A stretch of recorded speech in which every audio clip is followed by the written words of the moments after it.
This is Transposition Sports. I'm Carly Chardonnay-Webb. Another legal fight involving West Virginia after a smaller skirmish ends somewhat strangely. Now, we've reported on the federal appeal against West Virginia's ADF-built Save Women's Sports Act and the story of 13-year-old Becky Pepper Jackson.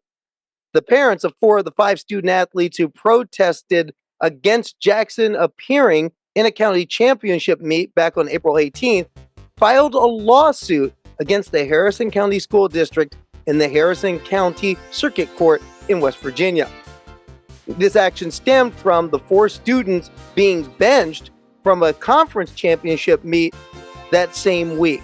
Now, last Thursday, a ruling from the Harrison County Circuit Court lifted what was reported to be a suspension by school officials for the rest of the track season. Supposedly.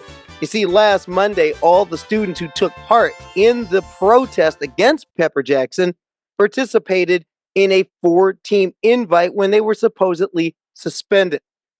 Now, the Alliance Defending Freedom and a Christian Dominionist education group known as Christian Educators are bringing in another West Virginia teen in their lawsuit, State of Tennessee versus Cardona.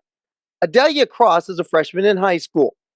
Last year as a middle schooler, she went to Bridgeport Middle School and was a classmate and teammate with Becky Pepper Jackson. Now, according to this motion filing, there were 600 instances in the last 3 years when Becky Pepper Jackson took away opportunities from cisgender girls. Now, you know and I know this is nonsense, but there's even bigger nonsense in this filing because of an accusation. There's a contention that Adelia Cross, the high school freshman in question, was a target of sexual harassment from Becky Pepper Jackson. And the filing went into some detail about it, about certain comments that Pepper Jackson was alleged to have made. Cross even went farther in penning an op-ed for FoxNews.com just 2 days ago. What we are seeing here is a continuation of a tactic that the Alliance Defending Freedom is well known for. The ADF is not just a law firm. They are considered an anti-LGBTQ hate group by the Southern Poverty Law Center, an organization that knows what a hate group looks like. What the ADF are character assassins, and they've done this sort of tactic in regards to trans people in every lawsuit they filed on this issue. If you don't believe me, just ask Andrea Yearwood and Terry Miller on some of the things that they filed and continue to file in their continuing suits against the state of Connecticut. Now, just a reminder for those who may not know or didn't hear earlier, Becky Pepper Jackson is in middle school. She's 13 years old. And those who don't want to see her compete or even be in school have called her everything from a boy, a male, a hulking man. In fact, the candidate for governor of West Virginia, who also is the attorney general, Patrick Morrisey, has done a lot of this. Don't believe me? Roll the tape. Transphobia for a stronger America. Well, this came up in Bridgeport recently, that someone is doing a shot put. I praised the little girls who walked off and didn't compete because they have to face a male. You don't want little girls to be facing hulking males in the locker rooms. Imagine this. They're trying to sell a 13-year-old middle school girl as a male predator. That's how low the ADF will go. Some good news on the legal front. The National Women's Law Center stepped up by filing a motion to intervene in the Riley's Gaines 16 versus NCAA lawsuit on Tuesday. In a statement, the National Women's Law Center said, quote, "Our arguments in the lawsuit are in opposition to anti-trans extremists who are trying to force a blanket ban that will exclude all trans women from college sports governed by the NCAA, regardless of where they're from, what sport they play, and how much their college teammates may want to welcome these athletes on the team. These extremists also seek to ban trans women from using restrooms and locker rooms that align with their gender identity. NWLC asked that the district court dismiss their case against the NCAA." Now, the big body in Indianapolis is pretty much radio silent on this lawsuit, mainly because of a policy change that's coming August 1st, the start of the next fall sports season. where eligibility for transgender women will be decided by the national or world governing bodies in the individual sports.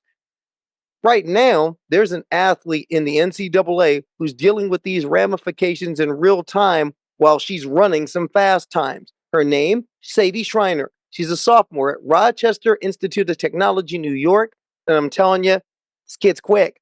She's fast. Don't believe me? Let's go to the videotape.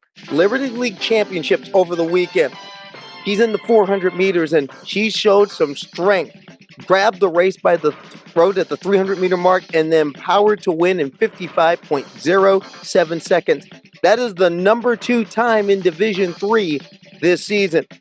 And then she took to the track for the 200 meters. She rolls to the conference championship in the 200 meters at 24.14 seconds.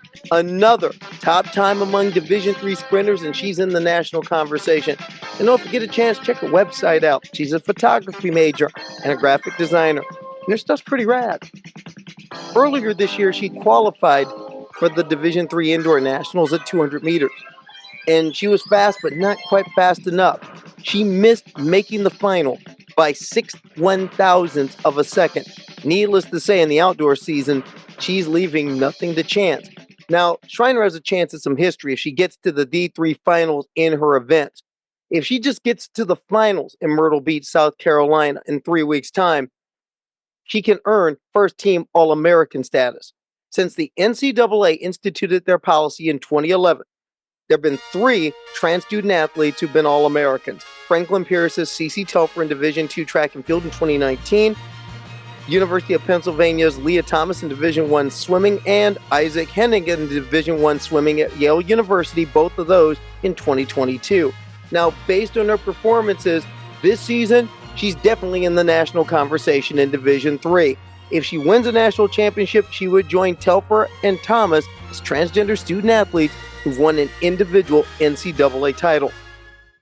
But Sadie Schreiner is not just racing against the best of Division III, including the defending champion in both her events, Kennedy Waite from Mount Union. Schreiner is also racing against time. Because of the World Athletics ban on transgender women in women's competition and the NCAA's policy change, this could be the last year Schreiner will be able to compete. One of the stipulations of the anti-trans lawsuit against the NCAA would be the removal of all results, placings, and awards made by transgender women in NCAA sports. Now, the common denominator of all of this is that you have a high-powered interest group who's very interested in the care and feeding of certain politicians determined to sell anti-trans discrimination by any means, at any cost. And I would like to remind certain people of some facts. Number one, Sadie Schreiner is fully eligible by the rules of the NCAA. She's met all the criteria to compete, including having to provide more medical data on herself prior to championship competition. And number two, if Sadie Schreiner was in the back of the pack, you wouldn't care about her or any of this. The real issue here is that Sadie Schreiner and athletes like her, if they're successful once or 10 times, for certain cisgender people, they make you feel uncomfortable. A few months ago, I had a chance to sit down with Lex Horowitz and talk about this. Now, Lex is a former college athlete. They played squash at Division III Baldwin College. And while they were playing squash, they also found their truth. And they acted on it. They were on the women's team when they started their college career. They ended their college career and started their transition by moving over to the men's team. These days, they're a consultant on sports equity and inclusion issues.